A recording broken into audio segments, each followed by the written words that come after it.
പലരും പറയുന്നത് എനിക്കൊരു കാര്യവും ഓർക്കാനായിട്ട് പറ്റുന്നില്ല എന്ന് പല ആളുകളും പറയാറുണ്ട്. ഇത് ഇച്ചിരി ലോങ് വീഡിയോ ആണ്, പക്ഷേ മുഴുവനായിട്ടും കേട്ടിരിക്കുക. നമ്മുടെ ഓർമ്മശക്തി കൂട്ടാനായിട്ട് ഹെൽപ്പ് ചെയ്യുന്ന കുറേ കാര്യങ്ങൾ ഞാൻ ഇതിനകത്ത് ഡിസ്കസ് ചെയ്യുന്നുണ്ട്.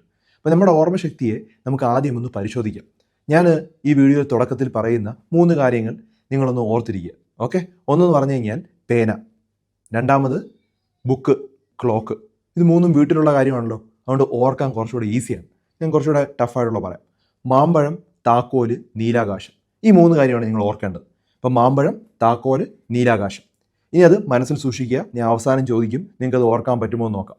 എപ്പോഴെങ്കിലും മൊബൈൽ ഫോൺ തിരഞ്ഞുകൊണ്ട് നമ്മൾ നടക്കാറുണ്ടോ?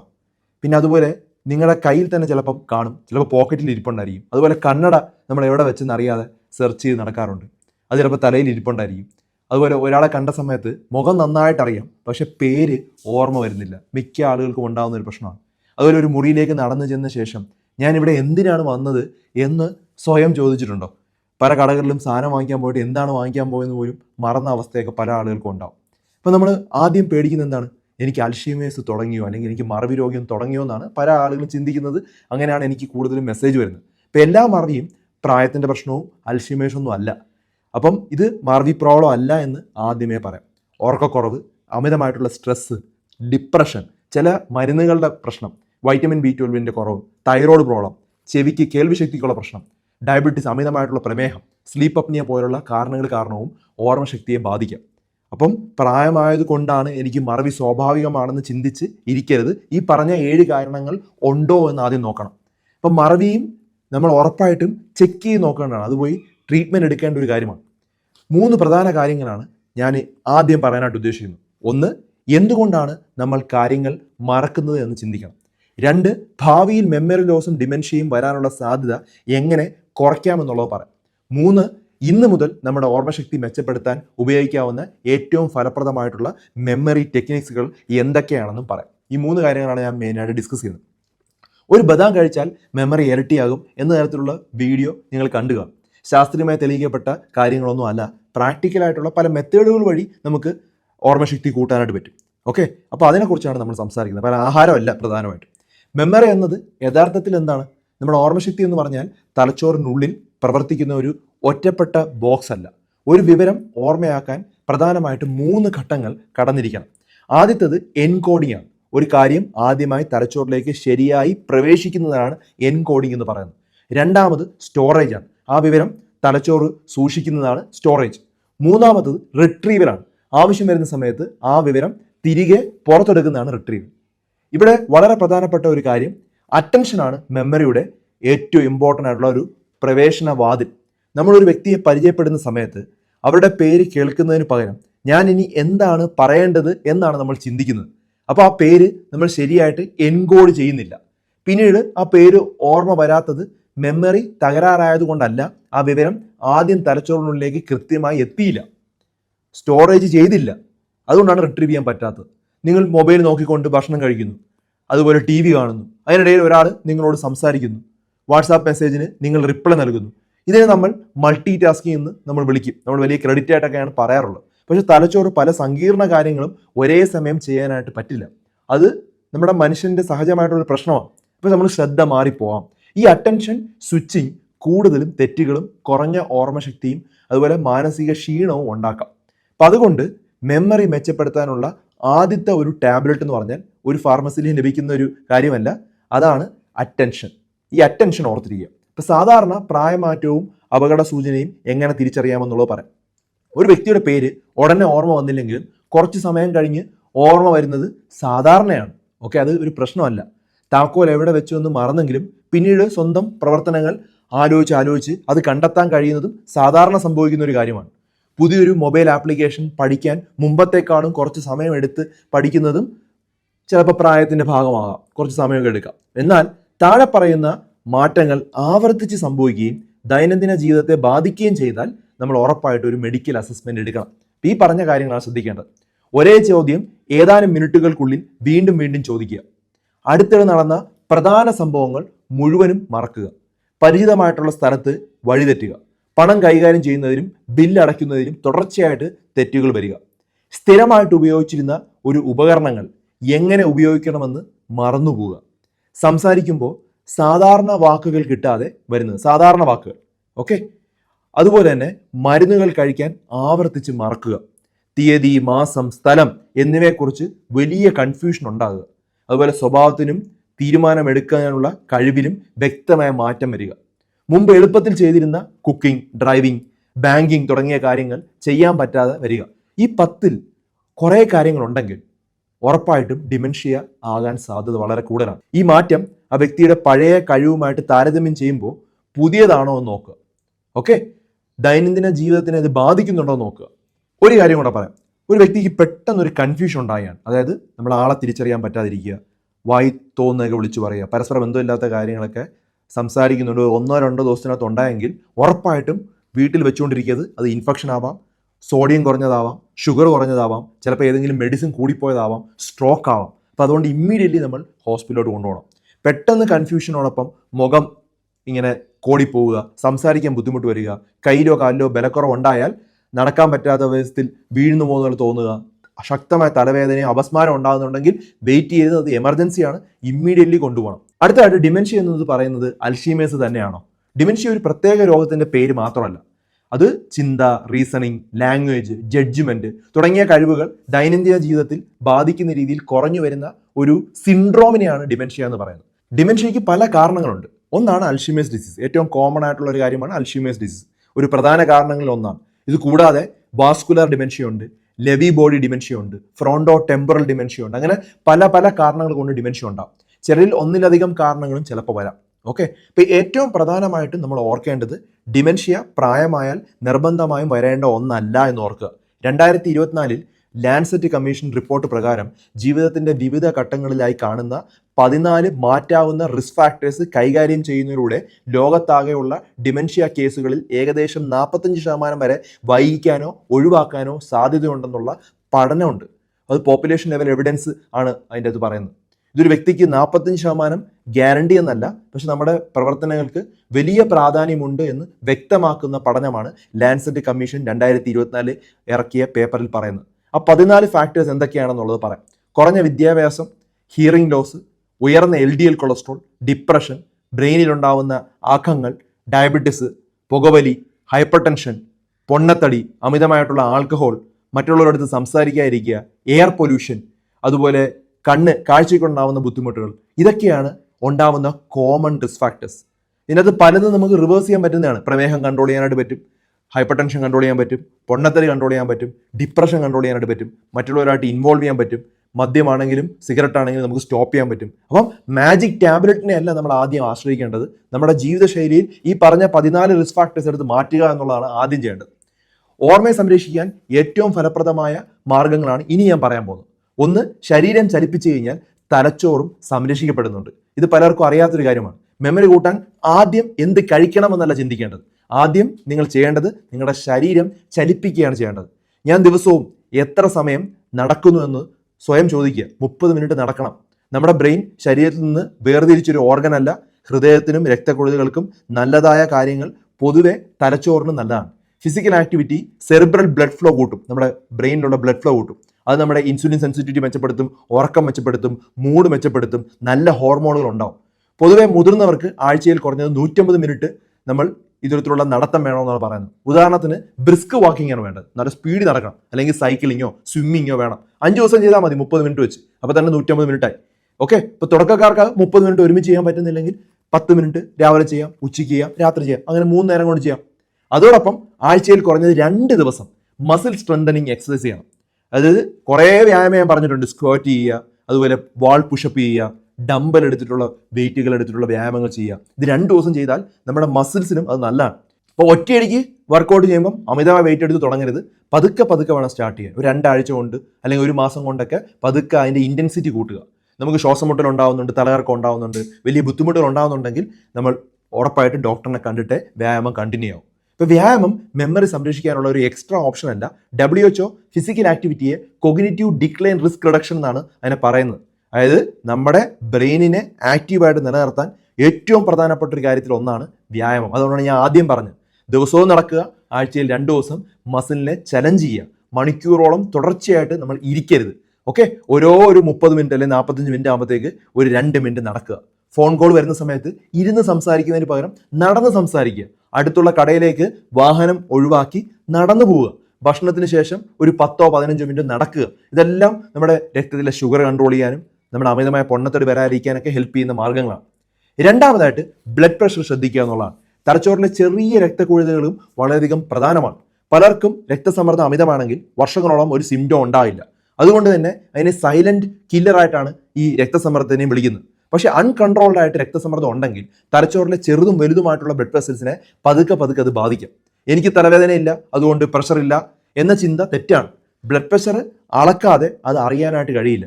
140-90 മുകളിൽ ഒരു കാരണവശാലും പാടില്ല. ഓക്കെ, മിക്ക ആളുകൾക്കും 142 ആവാം, 93 ആവാം, 92 ആവാം. അപ്പോൾ വിചാരിക്കും ചെറുതായിട്ടല്ലേ കൂടുതലുള്ളൂ, മരുന്ന് കഴിക്കേണ്ടതെന്ന് പല ആളുകളും വിചാരിക്കും. സ്ട്രോക്ക് ആയിട്ട് വന്നിട്ടുണ്ട്, ബ്ലീഡിംഗ് ആയിട്ട് തലയിൽ വന്നിട്ടുണ്ട്. അങ്ങനെ പല പേഷ്യൻറ്റും ഞാൻ സ്ഥിരമായി കാണും. 140-90 മുകളിൽ ഒരു തുള്ളി പോലും പാടില്ല മുകളിലോട്ട്. ഉപ്പ് കുറയ്ക്കുക, ഫിസിക്കൽ ആക്ടിവിറ്റി കൂട്ടുക, വെയിറ്റ് നിയന്ത്രിക്കുക, ഉറക്കം മെച്ചപ്പെടുത്തുക, കൃത്യമായ മരുന്നുകൾ കഴിക്കുക, രക്തസമ്മർദ്ദം കൺട്രോൾ ചെയ്യണം. കാരണം നോർമൽ 120/80 ആണ്. 170-100 ആയിട്ട് പോലും മരുന്ന് കഴിക്കാതെ നടക്കുന്ന പല ആളുകളും നമ്മുടെ ഇടയിലുണ്ട്. അങ്ങനെ ചെയ്യരുത്, അത് ഡേഞ്ചറസ് ആണ്, പല പ്രശ്നങ്ങളും ഉണ്ടാവും. മൂന്നാമതായിട്ട് പ്രമേഹം, കൊളസ്ട്രോള്, പൊണ്ണത്തടി ബ്രെയിൻ ഹെൽത്തിനെ പ്രശ്നമുണ്ടാക്കുന്ന കാര്യമാണ്. അമിതമായ പ്രമേഹം ഉണ്ടെങ്കിൽ അത് രക്തക്കുഴലുകളെയും ഞരമ്പുകളെയും പതുക്കെ ബാധിക്കാം. നമുക്ക് കയ്യിലും കാലിലും തരിപ്പ് വരുന്ന പോലെ ബ്രെയിനിലെ ഓരോ ബ്ലഡ് വെസൽസിനെയും ഓരോ ഞരമ്പിനെയും അത് ബാധിക്കുന്നുണ്ട്. ഇപ്പോൾ HbA1c നമ്മൾ 3 മാസത്തെ ഷുഗർ എപ്പോഴും നമ്മൾ 6.4 താഴെ നിലനിർത്തിയിരിക്കണം. 5.7 to 6.4 ആണ് പ്രീ ഡയബറ്റിക്. 5.7 താഴെ നിർത്തിയാൽ ബെസ്റ്റ്. പക്ഷെ 6.4 നിർബന്ധമായിട്ട് നിർത്തിയിരിക്കണം. അപ്പം നമ്മൾ ഫാസ്റ്റിംഗ് ബ്ലഡ് ഷുഗറോ റാൻഡം ബ്ലഡ് ഷുഗറോ അല്ല നോക്കേണ്ടത്. അതിന് ഞാൻ ഡീറ്റെയിൽ ആയിട്ട് നമുക്ക് പ്രമേഹത്തിന് 5M മെത്തേഡ് വെച്ച് എങ്ങനെ അത് കൺട്രോൾ ചെയ്യാമെന്നുള്ളത് ഞങ്ങൾ പഠിപ്പിക്കുന്നുണ്ട്. ഏകദേശം 150ഓളം ആൾക്കാർക്ക് ഇപ്പോൾ നല്ലോണം കൺട്രോൾ ചെയ്യാൻ പറ്റിയിട്ടുണ്ട്. കണ്ടിന്യൂസ് ആയിട്ട് അവർ പഠിച്ചുകൊണ്ടിരിക്കുക. അപ്പോൾ 5M മെത്തേഡ് താല്പര്യമുണ്ടെങ്കിൽ ഈ ഒരു നമ്പറിൽ കോൺടാക്ട് ചെയ്യുക. നമ്മൾ അടുത്ത ബാച്ച് ഇപ്പോൾ ഉടനെ സ്റ്റാർട്ട് ചെയ്യാനായിട്ട് പോവാണ്. പൊണ്ണത്തടിയും നമുക്ക് കൺട്രോൾ ചെയ്യാനായിട്ടുള്ള ബാച്ച് ഉണ്ട്. അതും കറക്റ്റായിട്ട് നമുക്ക് പ്രത്യേകിച്ച് വയറിന് ചുറ്റുമുള്ള വണ്ണം പ്രശ്നക്കാരനാണ്. അത് കാരണവും പല അസുഖങ്ങളും ഉണ്ടാവും. അതും കൺട്രോൾ ചെയ്യാനായിട്ട് പറ്റും. നമ്പർ നോട്ട് ചെയ്ത് വയ്ക്കുക. എന്തെങ്കിലും നിങ്ങൾക്ക് താല്പര്യം ഉണ്ടെങ്കിൽ ജോയിൻ ചെയ്യുക. കാരണം കഠിനമായിട്ടുള്ള ബുദ്ധിമുട്ടായിട്ടുള്ള എക്സസൈസോ വ്യായാമങ്ങളോ ജീവിത കാര്യങ്ങളോ അല്ല പറയുന്നത്. വളരെ സിമ്പിൾ ആയിട്ടുള്ള കുറേ ടിപ്സുകളാണ് പറയുന്നത്. ഇനി അടുത്ത ഇമ്പോർട്ടൻ്റ് ആയിട്ടുള്ള പോരുമാണ് ഉറക്കം. നല്ലൊരു കാര്യം, നിങ്ങൾ ഉറങ്ങിക്കഴിഞ്ഞാൽ പല കാര്യങ്ങളും നമ്മുടെ ശരീരത്തിൽ ശരിയാവും എന്നുള്ളതാണ്. കാരണം REM സ്ലീപ്പും നോൺ REM സ്ലീപ്പും മെമ്മറി പ്രോസസ്സിനെ സഹായിക്കുന്ന കാര്യമാണ്. മുതിർന്നവർ സാധാരണ രാത്രിയിൽ 6 മണിക്കൂർ ഉറങ്ങുള്ളൂ. അവർ ശരിക്കും ഏകദേശം 7 മണിക്കൂർ മുതൽ 8 മണിക്കൂർ ഉറങ്ങണമെന്നാണ് പറയുന്നത്.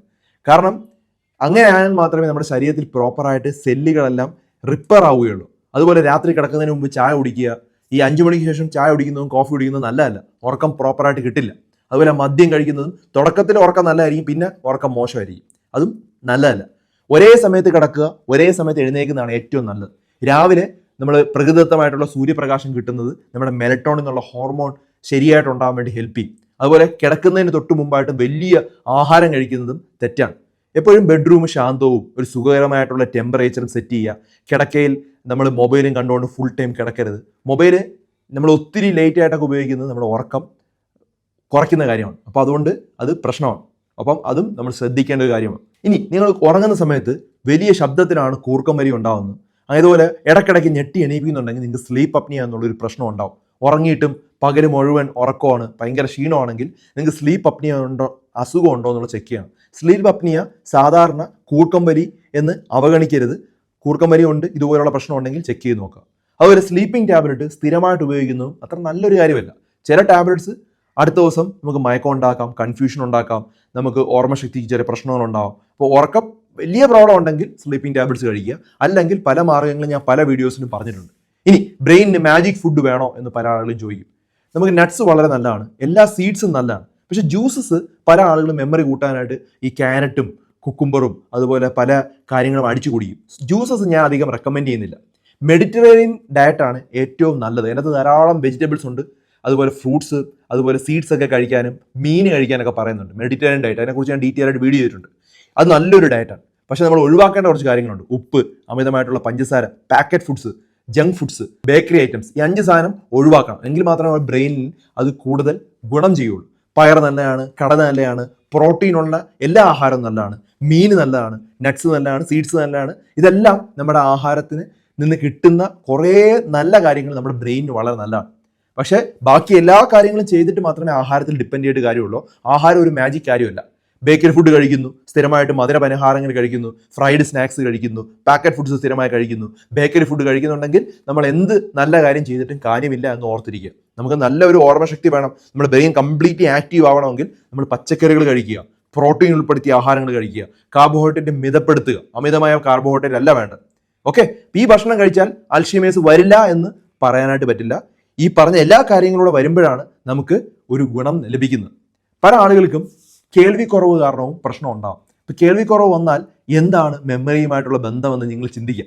നിങ്ങൾ മനസ്സിലാക്കേണ്ടത്, ഒരു വ്യക്തിക്ക് മറ്റുള്ളവർ പറയുന്നത് കൃത്യമായിട്ട് കേൾക്കാനായിട്ട് കഴിയുന്നില്ലെങ്കിൽ സംഭാഷണം പിന്തുടരാനായിട്ട് കഴിയില്ല. അപ്പോൾ കൂടുതൽ മെൻ്റൽ എഫോർട്ട് വേണം അതിനുവേണ്ടി.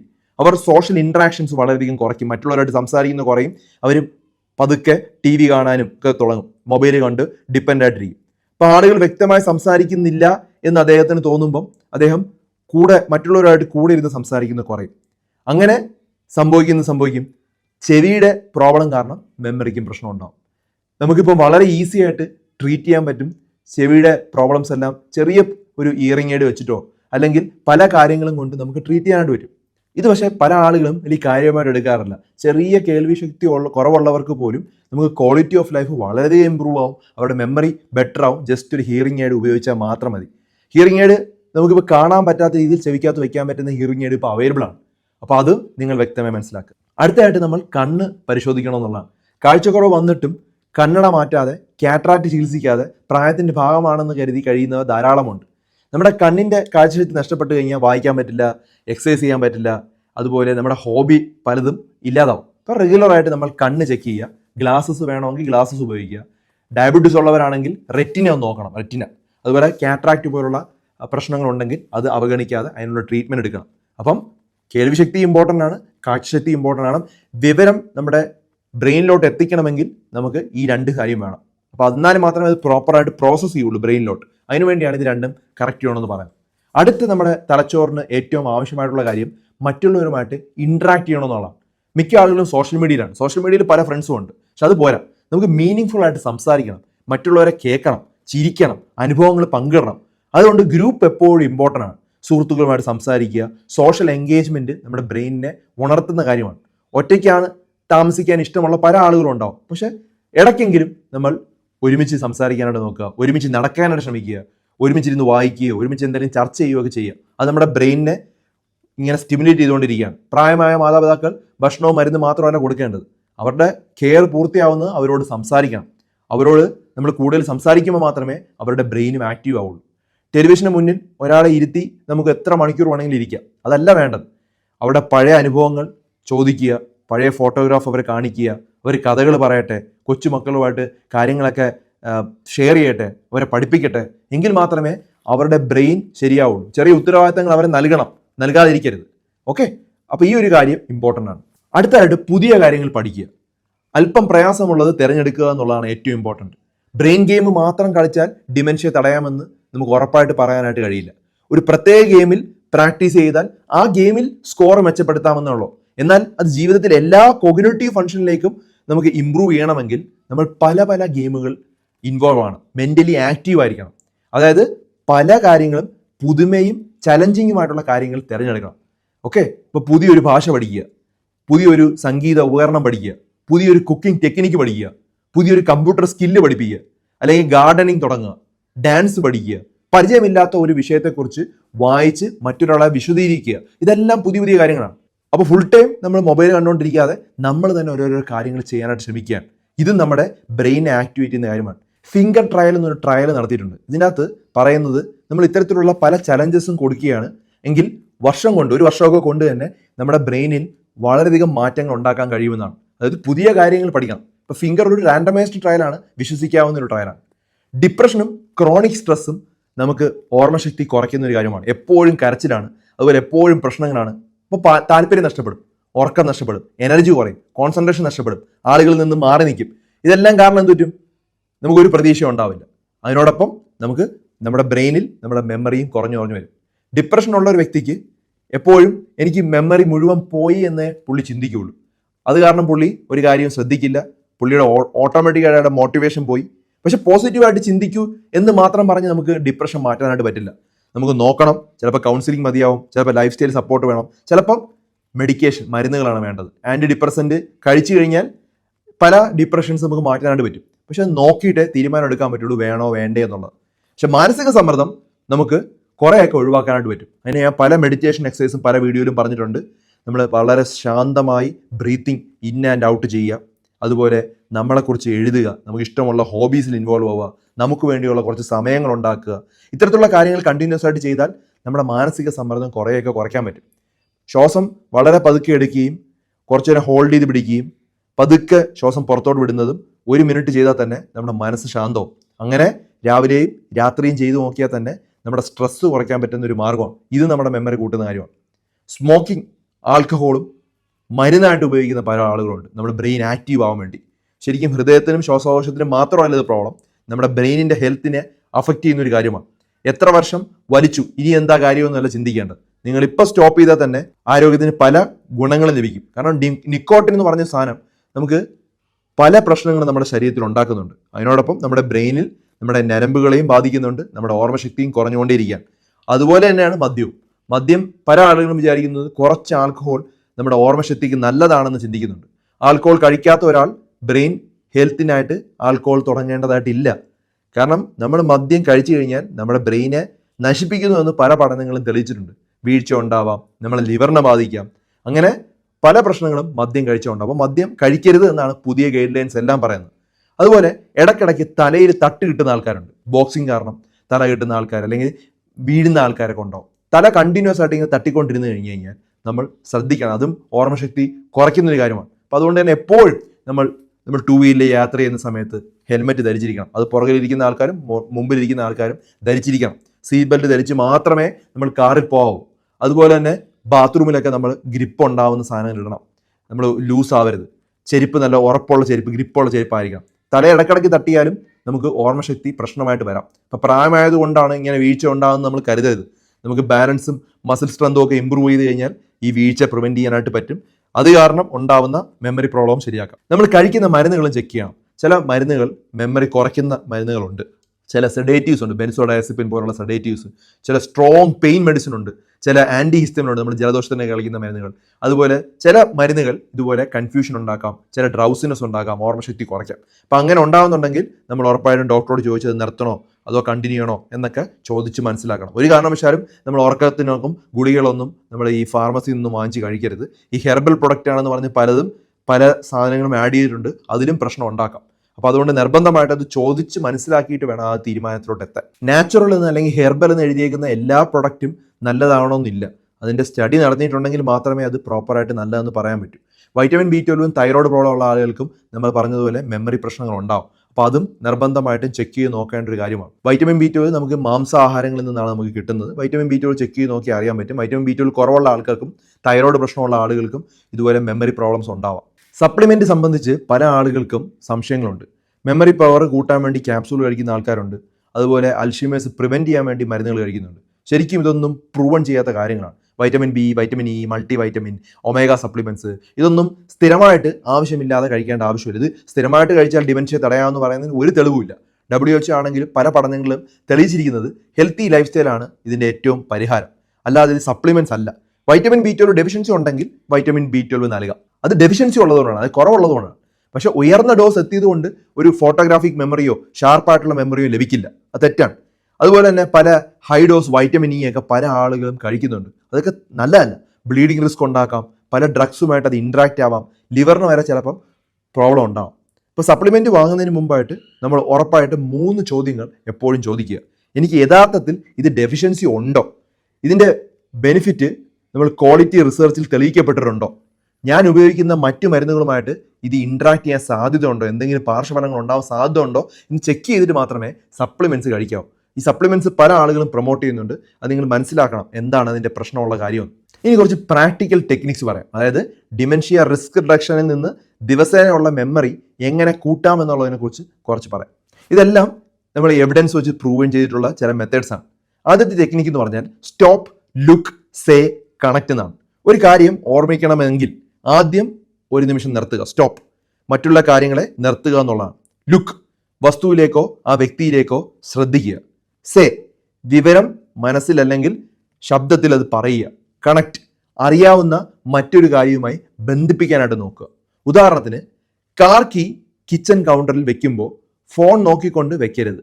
ഒരു നിമിഷം കീയിലേക്ക് നോക്കി ഞാൻ കാർ കീ ചുവന്ന ഫ്രൂട്ട് ബൗളിൽ അകത്താണ് വെക്കുന്നതെന്ന് പറയുക. അങ്ങനെ വിഷ്വൽ ഡീറ്റെയിലും വെർബൽ ഇൻഫർമേഷനും ചേർന്ന് കഴിഞ്ഞാൽ ഓർമ്മിച്ചെടുക്കാൻ വേണ്ടി അത് എളുപ്പമാവും.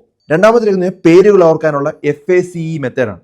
ഒരു വ്യക്തിയുടെ പേര് ഓർക്കാൻ ഞാനൊരു സിമ്പിൾ ടെക്നിക്ക് പറഞ്ഞുതരാം. അതാണ് FACE. എഫ് എന്ന് പറഞ്ഞാൽ ഫോക്കസ്, പരിചയപ്പെടുമ്പോൾ അവരുടെ മുഖത്തും പേരിലും ശ്രദ്ധിക്കുക. രണ്ടാമത് A, ആസ്ക്, പേര് വ്യക്തമായി കേട്ടില്ലെങ്കിൽ വീണ്ടും ചോദിക്കുക. ക്ഷമിക്കണം, പേര് ഒരിക്കൽ കൂടി പറയാമോ എന്ന് ചോദിക്കുക. C എന്ന് പറയുമ്പം കണക്ട്, ആ പേരിനെ അറിയാവുന്ന വ്യക്തിയുമായിട്ടോ ചിത്രവുമായിട്ടോ ബന്ധിപ്പിക്കുക. E എന്ന് പറഞ്ഞാൽ എക്കോ. എക്കോ എന്ന് പറഞ്ഞാൽ സംഭാഷണത്തിൽ സ്വാഭാവികമായിട്ട് പേര് വീണ്ടും ഉപയോഗിക്കുക. സന്തോഷ്, അനിൽ, നിങ്ങൾ എവിടെയാണ് ജോലി ചെയ്യുന്നത്? അനിൽ എവിടെ നിന്നാണ് വരുന്നത്? ഇങ്ങനെ പേരെടുത്ത് പറയാം. 1 മണിക്കൂറിനുള്ളിൽ പേര് മനസ്സിൽ റീകോൾ ചെയ്യുക, വീണ്ടും ഓർക്കുക. രാത്രി വീണ്ടും ആ പേര് ഓർക്കാനായിട്ട് ശ്രമിക്കുക. ഇതോടെ റിട്രീവൽ പാത്വേ ശക്തമായിരിക്കുകയാണ്. ഇങ്ങനെ നമുക്ക് പേരുകൾ ഓർത്തെടുക്കാനായിട്ട് പറ്റും. മൂന്നാമതായിട്ടുള്ളത് ആക്റ്റീവ് റീകോൾ എന്നുള്ളതാണ്. പുസ്തകത്തിലെ ഒരേ പാരഗ്രാഫ് 5 തവണ വായിക്കുന്നത് പഠിച്ചതുപോലെ തോന്നിക്കും. കാരണം അത് പരിചിതമായിട്ട് നമുക്ക് തോന്നും. പക്ഷെ ഫെമിലാരിറ്റിയും റീകോളും ഒരുപോലെ അല്ല. ഒരു പേജ് വായിച്ചതിന് ശേഷം പുസ്തകം അടയ്ക്കുക. ഇതിൽ പറഞ്ഞ പ്രധാന 3 കാര്യങ്ങൾ എന്തൊക്കെയാണ് എന്ന് ചിന്തിക്കുക. അങ്ങനെ സ്വയം ചോദിക്കുന്ന സമയത്ത് ഉത്തരം പറയാനായിട്ട് ശ്രമിക്കുക. തെറ്റിയാൽ പുസ്തകം തുറന്ന് വീണ്ടും പരിശോധിക്കുക. ഇങ്ങനെ പഠിച്ചാൽ കുറച്ചുകൂടെ നല്ലതായിരിക്കും. ഫ്ലാഷ് കാർഡൊക്കെ ഈ ഒരു രീതിയിലാണ് പ്രവർത്തിക്കുന്നത്. ഇപ്പോൾ ഫ്ലാഷ് കാർഡിലും ആ 3 പോയിന്റുകൾ മാത്രമേ കാണുള്ളൂ. അത് വെച്ച് നമ്മൾ ഓർക്കാനായിട്ട് ശ്രമിക്കുകയാണ്. ഇപ്പോൾ ദീർഘകാല റിട്ടൻഷൻ മെച്ചപ്പെടുത്താനായിട്ട് ഈ ഒരു കാര്യം പ്രൂവൺ ആയിട്ടുള്ള ഒരു മെത്തഡാണ്. നമ്മുടെ റിട്രീവൽ കുറച്ചുകൂടെ ഫാസ്റ്റ് ആവും. ഇപ്പോൾ ഓർമ്മിക്കാൻ ശ്രമിക്കുമ്പോൾ അല്പം പ്രയാസം തോന്നുന്നത് നമ്മുടെ തോൽവിയല്ല, ആ മെന്റൽ എഫേർട്ട് തന്നെയാണ് ലേണിംഗിന്റെ ഏറ്റവും പ്രധാനപ്പെട്ട ഭാഗം. അപ്പോൾ നമ്മൾ കണ്ണടച്ചത് പ്രാക്ടീസ് ചെയ്യാം. ഇനി 4മത്തെ ടെക്നിക്ക്, ഇത് നമ്മൾ സ്പേസ്ഡ് റെപ്പറ്റീഷൻ എന്നാണ് പറയുന്നത്. ഒരു ദിവസം നമ്മൾ രാത്രി മുഴുവൻ ഇരുന്ന് പഠിച്ചു, അടുത്ത ദിവസം എക്സാമിൽ അതെല്ലാം എഴുതി. ഇനി നമ്മൾ വിളിക്കുന്നത് ക്രാമിംഗ് എന്നാണ്. എക്സാം കഴിഞ്ഞാൽ അതിൻ്റെ അത് വലിയൊരു ഭാഗവും നമ്മൾ മറന്നുപോകും. അതിന് പകരം പഠിച്ചതിനെ നമ്മൾ ഇടയ്ക്കിടയ്ക്ക് ഓർക്കുക. ഒരു ലളിതമായിട്ടുള്ള ഷെഡ്യൂൾ, അതായത് പഠിച്ച ഉടനെ ഒരു പെട്ടെന്ന് ഓർക്കുക, അടുത്ത ദിവസം അത് വീണ്ടും ഓർക്കുക, 3ാമത്തെ ദിവസം വീണ്ടും ഓർക്കാനായിട്ട് ശ്രമിക്കുക, 7ാമത്തെ ദിവസവും 14ാമത്തെ ദിവസവും അത് വീണ്ടും നോക്കുക, 30ാമത്തെ ദിവസം ഒന്നുകൂടെ നോക്കിക്കഴിഞ്ഞാൽ അത് നമ്മുടെ തലയിലായി കഴിഞ്ഞു. അപ്പോൾ വായിക്കുന്നതിന് മുമ്പ് എപ്പോഴും ഓർമ്മയിൽ നിന്ന് പറയാനായിട്ട് ശ്രമിക്കുക. ഈ ആക്റ്റീവ് റീകോളും ഈ സ്പേസിങ്ങും ഒരുമിച്ച് നമ്മൾ ട്രൈ ചെയ്ത് കഴിഞ്ഞാൽ നമ്മുടെ മെമ്മറി വളരെയധികം ശക്തമാണ്. 5മത്തെ മെത്തേഡ് എന്ന് പറഞ്ഞാൽ ചങ്കിങ് മെത്തേഡ് എന്നുള്ളതാണ്. ചങ്കിങ് മെത്തേഡ് എന്ന് പറഞ്ഞാൽ നമുക്ക് എല്ലാം കൂടെ ഓർത്തെടുക്കാൻ വളരെ പ്രയാസമാണ്. കാരണം നമ്മുടെ വർക്കിംഗ് മെമ്മറിയിലേക്ക് ഒരേ സമയം കുറേ കാര്യങ്ങൾ കൈകാര്യം ചെയ്യാൻ പ്രയാസമാണ്, പരിമിതമാണ്. അപ്പോൾ അതിനാൽ എന്ത് ചെയ്യും? വലിയ ഇൻഫർമേഷനെ നമ്മൾ ചെറിയ ഗ്രൂപ്പുകളായിട്ട് മാറ്റുക. ഉദാഹരണത്തിന് നമ്മളൊരു 19472026 എന്ന ഒരു നമ്പർ നമ്മൾ ഓർക്കണമെങ്കിൽ ആദ്യം 1947 എന്ന് ഓർക്കുക, പിന്നെ 2026 എന്നുള്ള ഓർക്കുക, എന്നിട്ട് നമ്മൾ കണക്ട് ചെയ്താൽ അത് ഓർക്കും. അതുപോലെ തന്നെ വെജിറ്റബിൾസും ഫ്രൂട്ട്സും ഒക്കെ നമ്മൾ ഓർക്കണമെങ്കിൽ നമ്മൾ ഒരു 3 വെച്ച് ഓർത്ത് കഴിഞ്ഞാൽ എല്ലാം കൂടെ ഒരുമിച്ച് കണക്ട് ചെയ്യാനായിട്ട് പറ്റും. അടുത്തതായിട്ട് ടെക്നിക് 6 ആണ്. ടെക്നിക് 6 എന്ന് പറഞ്ഞു കഴിഞ്ഞാൽ അസോസിയേഷൻ ആൻഡ് വിഷ്വലൈസേഷൻ എന്നുള്ളൊരു മെത്തേഡാണ്. അതായത് തലച്ചോറിന് ഒരു ഡ്രൈ ഇൻഫർമേഷനേക്കാളും നമ്മൾ പടങ്ങളുണ്ടെങ്കിൽ ഓർക്കാൻ വളരെയധികം എളുപ്പമാണ്. അതുകൊണ്ടാണ് വരച്ച് പഠിക്കണമെന്ന് പറയുന്നത്. ഇപ്പോൾ പാല്, പഴം, സോപ്പ്, അംബ്രല്ല, ബുക്ക്, ഇത് ഓർക്കണമെങ്കിൽ വളരെ പ്രയാസമാണ് അല്ലേ? കാണാതെ പഠിക്കാനും പ്രയാസമാണ്, ഇത് ഓർക്കാൻ പ്രയാസമാണ്. ഒരു വിചിത്രമായ ഒരു കഥ നമുക്ക് ആലോചിച്ച് നോക്കാം. നിങ്ങളുടെ വീടിന്റെ വാതിൽ തുറക്കുമ്പോൾ ഒരു വലിയ മിൽക്ക് റിവർ ഒഴുകി വരുന്നു. അതിലൂടെ ഒരു ബനാന ബോട്ട് സഞ്ചരിക്കുന്നു. ബോട്ടിൽ ഒരു വലിയ സോപ്പ് ഉണ്ട്, അത് നൃത്തം ചെയ്യുന്നു. സോപ്പിനൊരു അംബ്രല്ല ഉണ്ട്, അംബ്രയിൽ നിന്ന് ബുക്സ് മഴ പോലെ താഴോട്ട് വീഴുന്നു. ഇതൊന്ന് ആലോചിച്ച് നോക്കിയാൽ ഓട്ടോമാറ്റിക്കായിട്ട് ഈ പറഞ്ഞ കാര്യങ്ങളെല്ലാം ഓർക്കാനായിട്ട് പറ്റും. ഇത് വളരെ എഫക്റ്റീവാണ് കുട്ടികൾക്ക്. അടുത്തൊരു ടെക്നിക്കിന്റെ പേരാണ് മെമ്മറി പാലസ്. അതായത് നമുക്ക് വളരെ പരിചിതമായിട്ടുള്ള ഒരു സ്ഥലം നമ്മൾ തിരഞ്ഞെടുക്കുക. ഇപ്പം നമ്മുടെ വീട് എന്ന് കരുതിക്കോ, അതിൽ പല ലൊക്കേഷൻസും മനസ്സിൽ കാണുക. ഫ്രണ്ടിലുള്ള door, sofa, television, dining table, kitchen, അതുപോലെ ബെഡ്. ഇനി ഓർമ്മിക്കേണ്ട ഓരോ കാര്യത്തിനെയും നമ്മൾ ലൊക്കേഷനുമായിട്ട് ബന്ധിപ്പിക്കുക. ആ ലൊക്കേഷൻ ഇരിക്കുന്നതായിട്ട് ആലോചിക്കുക. അങ്ങനെയാണെങ്കിൽ നമ്മുടെ മനസ്സിലൂടെ അത് വരാനുള്ള സാധ്യത വളരെ കൂടുതലാണ്. ഇപ്പോൾ നമ്മളൊരു ഷോപ്പിംഗ് ലിസ്റ്റ് ഒത്തിരി കാര്യങ്ങൾ ഓർക്കണമെങ്കിൽ നമ്മൾ ആലോചിക്കുക, ക്യാരറ്റ്, കുക്കുംബറും TV-യുടെ അടുത്തിരിക്കുന്നു. അതുപോലെ തന്നെ വാങ്ങിക്കേണ്ട മറ്റു 3 സാധനങ്ങൾ കിച്ചണിലിരിക്കുന്നു. അങ്ങനെ നമ്മൾ ചിന്തിച്ചു കഴിഞ്ഞാൽ ഓർക്കാൻ വളരെ ഈസിയാണെന്നാണ് പറയുന്നത്. ഏറ്റവും പ്രധാനപ്പെട്ട, എനിക്ക് ഏറ്റവും ഈസിയുള്ള കാര്യമാണ് മറ്റുള്ളവരെ പഠിപ്പിക്കുക എന്നുള്ളതാണ്. ഇത് വളരെ എളുപ്പമായിട്ട് തോന്നാം, പക്ഷേ 6ാം ക്ലാസ്സിലെ കുട്ടി അതേ ഒരു കുട്ടിയെ പഠിപ്പിക്കുകയാണ്, അല്ലെങ്കിൽ അതിൻ്റെ ചെറുപ്പമുള്ള ഒരു കുട്ടിയെ പഠിപ്പിക്കുകയാണെങ്കിൽ കാര്യങ്ങൾ ഓർക്കാൻ വളരെ ഈസിയാണ്. അവരുടെ വാക്കുകൾ അവർ പറയുകയാണ്, മറ്റുള്ളവരെ പറഞ്ഞ് പഠിപ്പിക്കാനായി ശ്രമിക്കുകയാണ്. ആരുമില്ലെങ്കിൽ ഒരു ക്യാമറ ഓൺ ചെയ്ത് 2 മിനിറ്റ് എക്സ്പ്ലെയിൻ ചെയ്യുക, അല്ലെങ്കിൽ വോയിസ് നോട്ട് ചെയ്യുക. അത് മതി ഓർക്കാൻ. എക്സ്പ്ലനേഷൻ നടത്തുന്ന സമയത്ത് നമ്മുടെ അറിവിലെ ഗ്യാപ്സ് നമുക്ക് വ്യക്തമായി കാണാൻ പറ്റും. അത് വീണ്ടും നമുക്ക് ഓർത്തെടുക്കാനായിട്ട് പറ്റും. അടുത്ത ടെക്നിക്ക് എന്ന് പറഞ്ഞു കഴിഞ്ഞാൽ നമ്മുടെ എഴുതുക എന്നുള്ളതാണ്. എല്ലാം നമ്മൾ തലച്ചോറിനുള്ളിൽ മാത്രം സൂക്ഷിക്കാൻ ശ്രമിക്കേണ്ടതായിട്ടില്ല. നമുക്ക് പലതും എഴുതി വെക്കാം. അത് എഴുതി വെക്കുന്ന ഒരു തെറ്റായിട്ട് കണക്കാക്കേണ്ട ആവശ്യമില്ല. നമുക്ക് എഴുതി പഠിക്കാം, അതും നല്ലതാണ്. അത് ബുദ്ധി കുറവുള്ളത് കൊണ്ടല്ല, അത് കൊഗ്നിറ്റീവ് ലോഡിനെ നമ്മൾ ശരിയായ മാനേജ് ചെയ്യുന്ന ഒരു മാർഗ്ഗമാണ്. ഇപ്പോൾ നമുക്ക് വളരെ ഇമ്പോർട്ടൻ്റ് ആയിട്ടുള്ള കാര്യം എഴുതി വെച്ച് അത് നോക്കുന്നതുകൊണ്ടും കുഴപ്പമൊന്നുമില്ല. ഓക്കെ, കാരണം ആ മീറ്റിംഗ് വളരെ ഇമ്പോർട്ടൻ്റ് ആണെങ്കിൽ അത് എഴുതി വെച്ച് തന്നെ ചെയ്യാം. ഓക്കെ, അത് നമ്മുടെ പരാജയമായിട്ട് കണക്കാക്കേണ്ട ആവശ്യമില്ല. ബാക്കി പറഞ്ഞ കാര്യങ്ങളൊക്കെ നമ്മൾ കണ്ടിന്യൂസ് ആയിട്ട് പ്രാക്ടീസ് ആണ് ചെയ്യേണ്ടത്. രാത്രിയിൽ അടുത്ത ദിവസത്തെ ഒരു പ്രധാന 3 കാര്യങ്ങൾ എഴുതി വെക്കുന്നത് നല്ലത് തന്നെയാണ്. രാവിലെ എഴുന്നേറ്റ ഉടനെ സോഷ്യൽ മീഡിയ തുറക്കുന്നതിന് മുമ്പ് ഈ 3 ടാസ്കുകൾ നോക്കി അത് ചെയ്യുന്നത് നല്ലതാണ്. അടുത്ത 10ാമത്തെ ടെക്നിക്ക് എന്ന് പറഞ്ഞാൽ ഫോക്കസ് ബ്ലോക്കാണ്. 25 മിനിറ്റിൽ ഒരു കാര്യത്തിൽ മാത്രം ശ്രദ്ധിക്കുക. ഫോണെല്ലാം മാറ്റി വയ്ക്കുക, നോട്ടിഫിക്കേഷൻസ് എല്ലാം ഓഫ് ചെയ്യുക, ഫോൺ വേറൊരു മുറിയിൽ പറ്റുമെങ്കിൽ വയ്ക്കുക. 25 മിനിറ്റ് നമ്മൾ കണ്ടിന്യൂസ് ആയിട്ട് ഫോക്കസ് ചെയ്യുക, എന്നൊരു 5 മിനിറ്റ് ബ്രേക്ക് എടുക്കുക. ഈ സമയത്ത് ഒരു കാര്യം മാത്രം നോക്കുക, ഒരു കാര്യത്തിൽ മാത്രം ഫോക്കസ് ചെയ്യുന്നത് നല്ലതാണ്. ഇങ്ങനെ 2 മണിക്കൂർ തന്നെ നമ്മൾ പഠിച്ചു കഴിഞ്ഞാൽ ഒത്തിരി കാര്യങ്ങൾ അവിടെ നടക്കും. ഓക്കെ, എന്നിട്ട് നമ്മൾ റീകോൾ ചെയ്യുക, കണ്ണടച്ച് ആലോചിക്കുക നമ്മൾ പഠിച്ച കാര്യം. കുറച്ചും കൂടെ നല്ലവണ്ണം നിങ്ങൾ ഓർക്കുന്നതായിട്ട് കാണാം. ഇങ്ങനെ ധാരാളം ടിപ്സുകൾ എനിക്ക് പറയാനായിട്ട് പറ്റും. ഞാനൊരു ആപ്പ് ഉണ്ടായിക്കൊണ്ടിരിക്കുകയാണ്. ഞാനല്ല, ആക്ച്വലി ദുബയാണ് ഉണ്ടാക്കുന്നത്. ദുബ ഏകദേശം ആ ആപ്പ് കഴിയാറായി. ഞാൻ അവളെ ഹെൽപ്പ് ചെയ്യുന്ന മാത്രമുള്ള സജഷൻസ് ഒക്കെ പറഞ്ഞു കൊടുക്കുന്നുള്ളൂ. അപ്പോൾ ആ ആപ്പിൽ നമ്മൾ കുട്ടികൾക്കുള്ള മെമ്മറി എങ്ങനെ കൂട്ടാം, അവരുടെ കണക്ക് എങ്ങനെ ഫാസ്റ്റ് ആക്കാം, എങ്ങനെ ഓരോരോ കാര്യങ്ങൾ ഡെവലപ്പ് ചെയ്യാന്നുള്ള സാധനം ഏകദേശം കംപ്ലീറ്റഡ് ആണ്. അപ്പോൾ അത് നമ്മൾ ആപ്പ് സ്റ്റോറിൽ ഇട്ടാൽ മാത്രം മതി. അപ്പോൾ അതിൽ താല്പര്യമുണ്ടെങ്കിൽ നിങ്ങളൊന്ന് കമൻറ്റ് ചെയ്യുക. അപ്പോൾ 5M മെത്തേഡിൽ ജോയിൻ ചെയ്യണമെങ്കിൽ ഈ പറഞ്ഞ നമ്പറിൽ 5M എന്ന് മെസ്സേജ് അയക്കുക. ഇനി അഥവാ നിങ്ങൾക്ക് ഈ ആപ്പിൽ ജോയിൻ ചെയ്യണമെന്ന് താല്പര്യമുണ്ടെങ്കിൽ നിങ്ങൾ APP ആപ്പ് എന്നുള്ളത് ഒന്ന് മെസ്സേജ് അയച്ചാൽ മതി. നിങ്ങളുടെ നമ്പർ ഞാൻ സ്റ്റോർ ചെയ്ത് വയ്ക്കാം. നമ്മുടെ ആപ്പിൽ ഈ ഒരു പ്രോഗ്രാം വരുന്ന സമയത്ത് നിങ്ങൾക്ക് ഷെയർ ചെയ്യാം. അപ്പോൾ അതിൻ്റെ അകത്ത് കുട്ടികൾക്കുള്ള കുറേ ടെക്നിക്സുകളും മെമ്മറി എങ്ങനെ കൂട്ടാം എന്നതിനെക്കുറിച്ചൊക്കെ ഡീറ്റെയിൽ ആയിട്ട് കുറേ ഗെയിംസുകൾ ഉൾപ്പെടുത്തിയിട്ടുണ്ട്. അതുപോലെ ക്രോസ് വേർഡ് ചെയ്യുന്നത് നല്ലതാണ്. അതും അൽഷീമേഴ്സ് പ്രിവെൻറ്റ് ചെയ്യാൻ വേണ്ടി ഹെൽപ്പ് ചെയ്യുന്നൊരു കാര്യം അല്ലെങ്കിൽ പോലും നമ്മുടെ മെൻ്റൽ ആക്ടിവിറ്റി കൂട്ടും. ക്രോസ് വേർഡ് മാത്രം ചെയ്തിട്ട് കാര്യമില്ല. ക്രോസ് വേർഡ് അറിയാമല്ലോ, ഓരോരോ വാക്കുകൾ എഴുതി ഇങ്ങനെ ഫില്ല് ചെയ്ത് വരും. ഒരു പസിൽ മാത്രം ചെയ്തിട്ട് കാര്യമില്ല. ബ്രെയിൻ ഹെൽത്തിന് വേണ്ടി ഈ പറഞ്ഞ എല്ലാ കാര്യങ്ങളും വേണം. ഒരു ഓർക്കസ്ട്ര പോലെയാണ്. ഉറക്കം വേണം, അതുപോലെ നല്ല ആഹാരം വേണം, നല്ല ഒരു റിലേഷൻഷിപ്പ് ഉണ്ടാവണം. എങ്കിൽ മാത്രമേ സംഗീതം മനോഹരമാവുകയുള്ളൂ. അപ്പോൾ എല്ലാം ഒരുമിപ്പിക്കണം എന്നുള്ളതാണ് ഏറ്റവും ഇമ്പോർട്ടൻറ്റ്. അപ്പോൾ നമ്മൾ ഒത്തിരി കാര്യങ്ങൾ കേട്ടു അല്ലേ? ഇതെല്ലാം കേട്ടിട്ട് നാളെ മുതൽ എല്ലാം ചെയ്യാമെന്ന് ശ്രമിക്കേണ്ട ആവശ്യമില്ല. നിങ്ങൾക്കൊരു 30 ദിവസത്തെ ഒരു പ്ലാൻ ഞാൻ നൽകാം. ആദ്യത്തെ ആഴ്ച നമ്മൾ നടക്കാനായിട്ട് നോക്കുക. അതാണ് ഏറ്റവും പ്രധാനപ്പെട്ട കാര്യം. നിങ്ങളുടെ ബ്ലഡ് പ്രഷർ പരിശോധിക്കുക, ഷുഗർ നോക്കുക, കൊളസ്ട്രോൾ നോക്കുക, എല്ലാം കൺട്രോൾഡ് ആണെന്ന് ഉറപ്പുവരുത്തുക. കൺട്രോൾ അല്ലെങ്കിൽ ഡോക്ടറെ കണ്ട് അത് കൺട്രോൾ ആക്കാനായിട്ട് നോക്കുക. ഓക്കെ, നടക്കുന്നത് വളരെ ഇമ്പോർട്ടൻ്റ് ആണ് ബ്രെയിനിന്. തുടർച്ചയായിട്ട് എവിടെയും ഇരിക്കരുത്. 2 ദിവസമെങ്കിലും നമ്മൾ സ്ട്രെങ്ത് ട്രെയിനിങ് ചെയ്യുക എന്നുള്ളതാണ്. 2ാമത്തെ ആഴ്ച നമ്മൾ ഉറക്കം ശരിയാക്കാനായിട്ട് നോക്കുക. ഒരു സ്ഥിരമായിട്ടുള്ള ഒരു ബെഡ് ടൈം കൊണ്ടുവരിക, സ്ഥിരമായിട്ടുള്ളൊരു വേക്കപ്പ് ടൈം കൊണ്ടുവരിക. ഉണരുന്ന സമയം വൈകുന്നേരത്തിന് ശേഷം കാപ്പി ചായ ഒഴിവാക്കുക. കിടക്കുന്നതിന് മുമ്പ് ഒത്തിരി ആഹാരം കഴിക്കുന്ന ഒഴിവാക്കുക. കിടക്കുന്നതിന് തൊട്ട് മുമ്പ് നമ്മൾ മൊബൈൽ ഒഴിവാക്കുക. അതുപോലെ കൂർക്കമ്പലി ഒത്തിരി ഉണ്ടെങ്കിൽ ഡോക്ടറിനെ കാണുക. ഇതും ഇമ്പോർട്ടൻ്റ് ആണ്. അടുത്ത ആഴ്ച 3ാമത്തെ ആഴ്ച നമ്മൾ ആഹാരത്തിനെ കറക്റ്റ് ചെയ്യുക.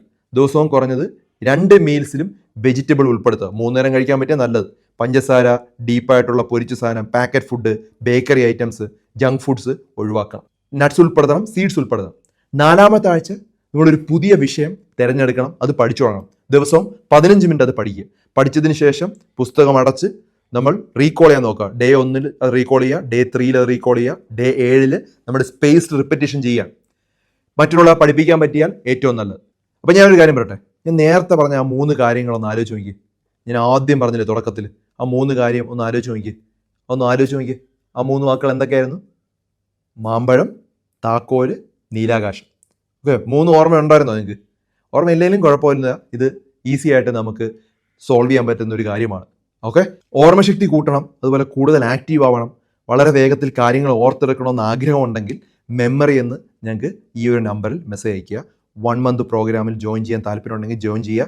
വളരെ എഫക്റ്റീവ് ആയിട്ടൊരു മാർഗ്ഗമാണ് ഞാൻ ഈ ഡിസ്കസ് ചെയ്തത്. അപ്പോൾ ഇതിനെക്കുറിച്ച് ഡീറ്റെയിൽ ആയിട്ട് നമുക്ക് പ്രോഗ്രാമിൽ പറയാം.